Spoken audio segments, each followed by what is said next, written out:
சகோதரர்களே, சகோதரிகளே, வாழ்க்கையில் நாம் 2 விடயங்களை விட வேண்டும், ஒன்றை அதிகப்படுத்த வேண்டும். அப்படி இருந்தால் நம்முடைய வாழ்க்கை நிச்சயமாக மகிழ்ச்சிகரமானதாக, சந்தோஷமானதாக அமையும். ஒன்று, பிற மனிதர்களிடம் அதிகமாக எதிர்பார்ப்பது. அவர் இதை செய்வார், இதை செய்து தருவார், இப்படி நடந்து கொள்வார், அப்படி நடந்து கொள்வார்.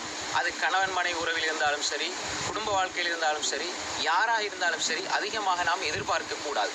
இரண்டாவதாக, ஒப்பீடு செய்தல். அவரிடம் அப்படி இருக்கிறது, என்னிடம் இல்லையே, இவரிடம் இப்படி இருக்கிறது, என்னிடம் இல்லையே என்று சொல்லி நாம் ஒப்பீடு செய்து பார்த்தல். இந்த இரண்டும் எங்களுடைய வாழ்க்கையில் இருக்கவே கூடாது. அப்படி இருந்தால் கவலைக்கு மேல் கவலை வந்து கொண்டே இருக்கும். இந்த இரண்டையும் விட்டுவிட்டு எதிர்பார்ப்பு அல்லாஹ்விடம் இருக்க வேண்டும், நம்பிக்கை அல்லாஹ்விடம் இருக்க வேண்டும்.